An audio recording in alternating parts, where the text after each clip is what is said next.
আমাদের নবী হযরত মুহাম্মদ মুস্তাফা সাল্লাল্লাহু আলাইহি ওয়াসাল্লাম সকল নবীগণের মধ্যে সর্বদিক দিয়ে শ্রেষ্ঠ ছিলেন।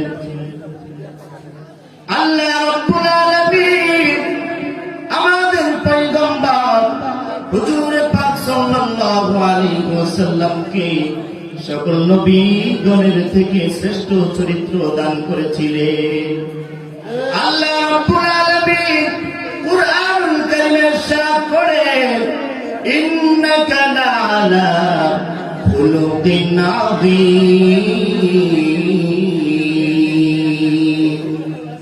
এ নবী, আপনি খুলুকে আযীমের অধিকারী, মহান চরিত্রের অধিকারী। যদি সৌন্দর্যের কথা বলা হয়, আল্লাহ রাব্বুল আলামিন আমাদের নবীকে সব থেকে বেশি সৌন্দর্য দান করেছিলেন। আম্মা জানা আয়েশা রাদিয়াল্লাহু তাআলা আনহা নারীদেরকে ডাক দিয়া বলে, হে মহিলারা শুনো, হযরত ইউসুফ আলাইহিস সালামকে যখন রাজ দরবারের মহিলারা দেখলো, ওই নবীকে দেখার পর নবীর সৌন্দর্য দেখিয়া তারা কখন হাত কেটে ফেললো কেউ বলতে পারে না। মহিলারা শুনো, যদি আমার নবী, তোমার নবী হুজুর পাক সাল্লাল্লাহু আলাইহি ওয়াসাল্লামকে কোন মহিলা দেখলো, তাইলে ওই মহিলা কখন যেন তার কলিজাটা কাইটা ফেলতো, সে নিজেও বলতে পারতো না। সুবহানাল্লাহ। আল্লাহ হাবিব সাল্লাল্লাহু আলাইহি ওয়াসাল্লাম এত সৌন্দর্যের অধিকারী ছিলেন। এই নবীর উম্মত আমরা বিনা চাইতেই কোন চাওয়া পাওয়া ছাড়াই আমরা নবীর উম্মত হিসেবে আমরা এসেছি। সেই নবীকে নিজের জীবনের চাইতে বেশি ভালোবাসতে হবে কি হবে না? আসসালামু আলাইকুম ওয়া রাহমাতুল্লাহি তাআলা ওয়া বারাকাতুহু।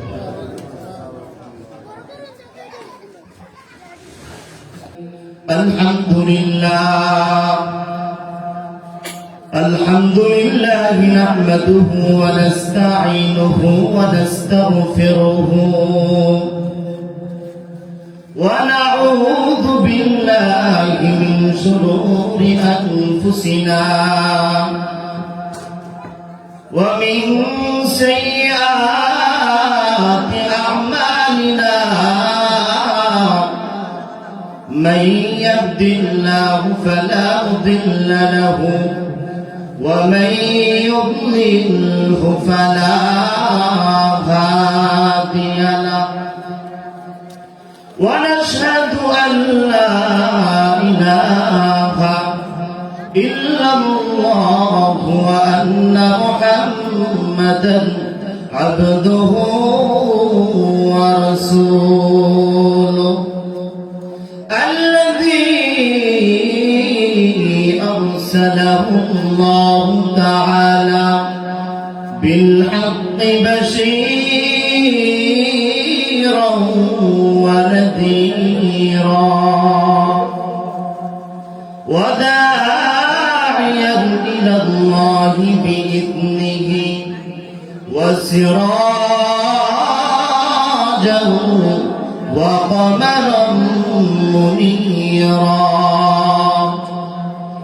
أما بعد فأعوذ بالله من الشيطان الرجيم. بسم الله الرحمن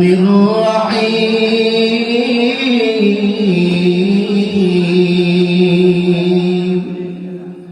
قل إن كنتم تحبون الله فاتبعوني يحببكم الله ويغفر لكم ذنوبكم والله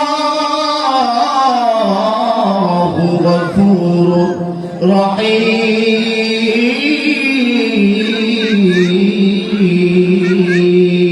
رحيم. وقال رسول الله সাল্লাল্লাহু তাআলা আলাইহিস সালাতু ওয়াস সালাম লা ইউমিনু আহাদুকুম হাত্তা আকুনা আহাব্বা ইলাইহি মিন ওয়ালিদিহি ওয়া ওয়ালাদিহি ওয়ান নাসি আজমাঈন أو كما قال عليه الصلاة والسلام كريم السجايا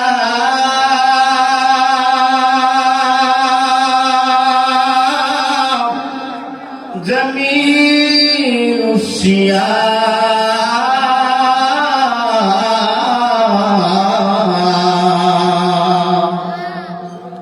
كريم السجايا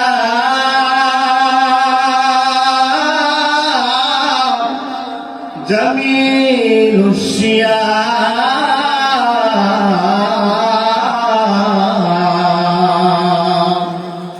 نبي البرايا شفيع الأمم بلغ العلا بكماله كشف الدجى بجماله حسنت جميع خصاله صلوا عليه وآله اللهم صل وسلم وبارك عليه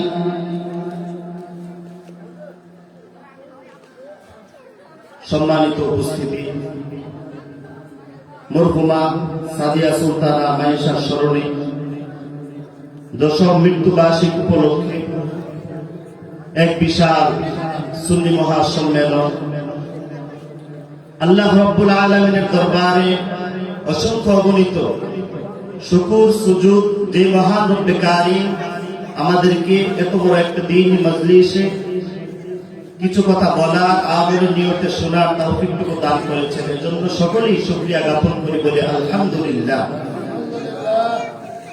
মহান রব্বে কারীমের নিয়ামতগুলোর মধ্য থেকে সবচেয়ে বড় একটা নিয়ামত হলো যেই নিয়ামতের জন্য সকল নবীগণ আল্লাহর কাছে ফরিয়াদ করেছিলেন, এই নিয়ামতটা হলো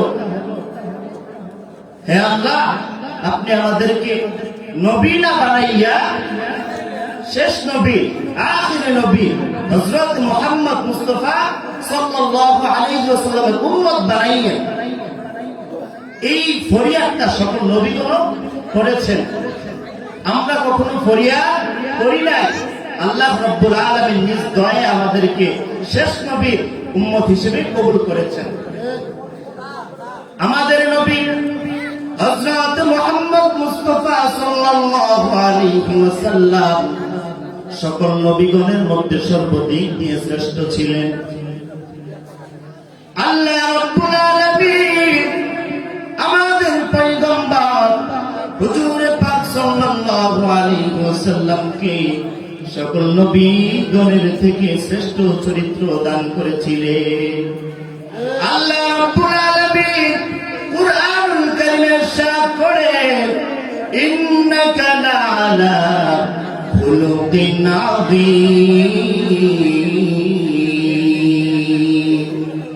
হে নবী আপনি খুলুকে আযীমের অধিকারী, মহান চরিত্রের অধিকারী।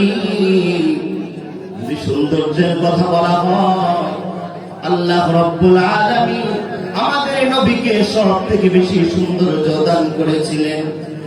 আম্মা জানা আয়েশা রাদিয়াল্লাহু তাআলা আনহা নারীদেরকে ডাক দিয়া বলে, হে মহিলারা শুনো,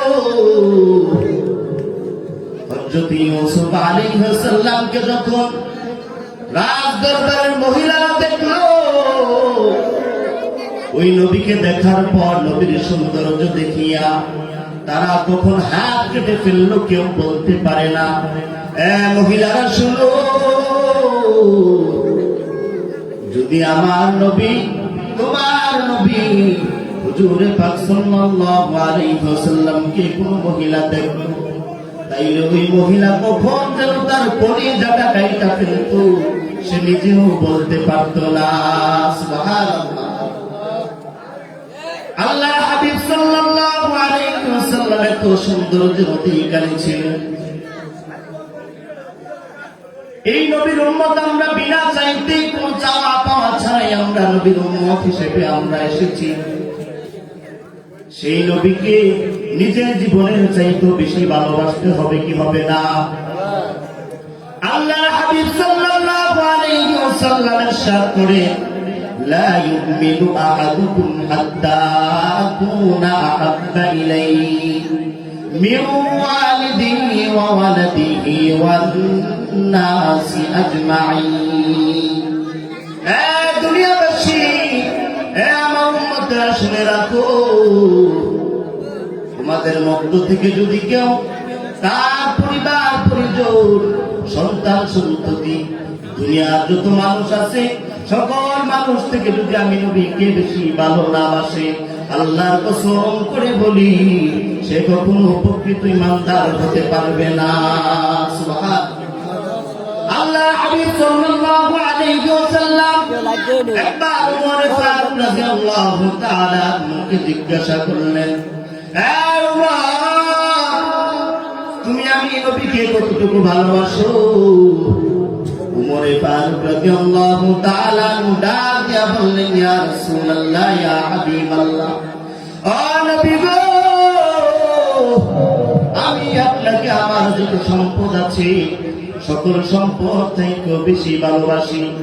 আল্লাহর হাবিব ডাক দিয়া বললেন, হে ওমর, তুমি এখনো প্রকৃত মুমিন হতে পারো নাই। আবার জিজ্ঞাসা করলেন, হে ওমর, তুমি আমি নবীকে কতটুকু ভালোবাসো? ওমর আবার বললেন, ইয়া রাসূলুল্লাহ, ইয়া হাবিবাল্লাহ, নবী গো, আমার যত সন্তান আছে, স্ত্রী পুত্র আছে, তাদের সকলের চাইতে আমি আপনাকে বেশি ভালোবাসি। আল্লাহর হাবিব আবার জবাব দিলেন, হে ওমর, তুমি এখনো পর্যন্ত প্রকৃত মুমিন হতে পারো নাই। কিছুক্ষণ ভেবে চিন্তে আবার আল্লাহর হাবিব যখন আবার জিজ্ঞাসা করলেন, হে ওমর, তুমি আমি নবীকে কতটুকু ভালোবাসো? ওমর এবার চিন্তা ভাবনা করে উত্তর দিল, ইয়া রাসূলুল্লাহ, ইয়া হাবিবাল্লাহ, ও নবী গো,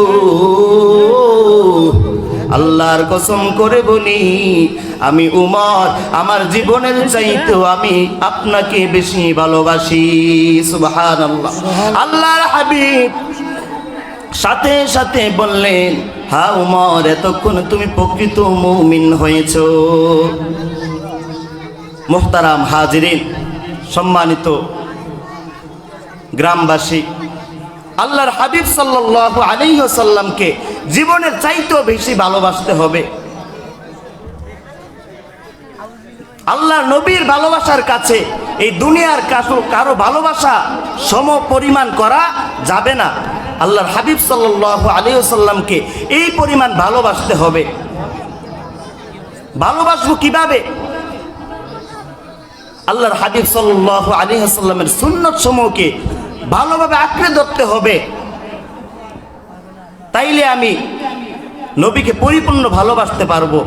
এটা আমার কথা নয়, আল্লাহর হাবিব সাল্লাল্লাহু আলাইহি ওয়াসাল্লাম হাদিস শরীফের মধ্যে ইরশাদ করেন, মান আহাব্বা সুন্নতি ফাকাদ আহাব্বানি ওয়া মান আহাব্বানি কানা মাই ফিল জান্নাহ।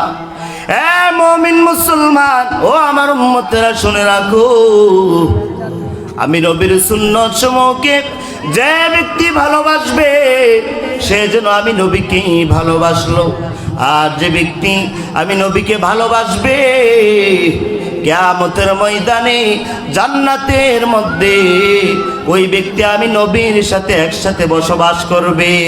সুবহানাল্লাহ। সাহাবায়ে কেরাম নিজের জীবনের চাইতো আল্লাহর হাবিব সাল্লাল্লাহু আলাইহি ওয়াসাল্লামকে বেশি ভালোবাসতেন। একবার নবী আকরাম সাল্লাল্লাহু আলাইহি ওয়াসাল্লাম তার পবিত্র শরীর মুবারকে সিঙ্গা লাগাইলেন। সিঙ্গা লাগানোর পর কিছু রক্ত বের হলো। ওই রক্তটা আব্দুল্লাহ ইবনে জুবায়ের রাদিয়াল্লাহু তাআলা আনহুর হাতে দিয়ে বললেন, এ জুবায়ের, যাও এই রক্তটা বাইরে ফেলে দিয়ে আসো। জুবায়ের রাদিয়াল্লাহু তাআলা আনহু রক্তের পেয়ালাটা বাহিরে নিয়ে যায় ফেলার জন্য, কিন্তু রক্ত থেকে এমন সুঘ্রাণ, এমন সুস্বাদু ঘ্রাণ, জুবায়ের রাদিয়াল্লাহু তাআলা আনহু ওই রক্তটাকে আর ফেলতে মনে চাইল না। জুবায়ের রাদিয়াল্লাহু তাআলা আনহু ওই রক্তটাকে সাথে সাথে পান করে ফেললেন। আবার আসলেন কিছুক্ষণ পর, আল্লাহর হাবিব সাল্লাল্লাহু আলাইহি ওয়াসাল্লামকে যখন পেয়ালাটা দিলেন, আল্লাহর হাবিব সাল্লাল্লাহু আলাইহি ওয়াসাল্লাম বললেন, তুমি রক্ত কি করেছো? বললেন, ইয়া রাসূলুল্লাহ, ইয়া হাবিবাল্লাহ, নবী গো, ওই রক্ত যখন আমি ফেলতে নিয়ে গেলাম, ওই রক্ত ফেলার মতো তৌফিক আমার হয় নাই। ওই রক্তের ঘ্রাণ শুনে, এত সুস্বাদু ঘ্রাণ, ওই রক্ত আমি জুবায়ের সাথে সাথে পান করে ফেলেছি। আল্লাহর হাবিব সাল্লাল্লাহু আলাইহি ওয়াসাল্লাম ডাক দিয়ে বললেন, রে জুবায়ের, খোদার কসম করে বলি, যেই শরীরের মধ্যে আমি নবীর রক্ত ঢুকেছে, আল্লাহর জাহান্নামের আগুন সেই শরীরকে কখনো স্পর্শ করবে না। সুবহানাল্লাহ, সুবহানাল্লাহ। সম্মানিত উপস্থিতি, আলোচনা অনেক ছিল, এখনো শুরুই করতে পারি নাই, সময় অনেক সংক্ষিপ্ত। আমার উস্তাদরা, আমার মুরব্বীরা বসে আছেন, তারা গুরুত্বপূর্ণ আলোচনা পেশ করবেন। আমি যাই কিছু আলোচনা করেছি, একটাই অনুরোধ, নিজের জীবনের থেকেও নবীকে বেশি ভালোবাসতে হবে, কিন্তু ভালোবাসাটা সঠিক থাকতে হবে। মুখে মুখে বললাম আমি হাজারবার নবীকে ভালোবাসি, কিন্তু নবীর যে সুন্নতগুলো এগুলো আঁকড়ে ধরলাম না, এটার নাম ভালোবাসা নয়। ঠিক। এজন্য সকলকে অনুরোধ করব, নবীর সুন্নতগুলোকে জীবনের মধ্যে ফিট করার চেষ্টা করবেন। আল্লাহ রব্বুল আলামিন সকলকে কথাগুলো বুঝে শুনে আমল করার তৌফিক দান করুন। আসসালামু আলাইকুম ওয়া রাহমাতুল্লাহি।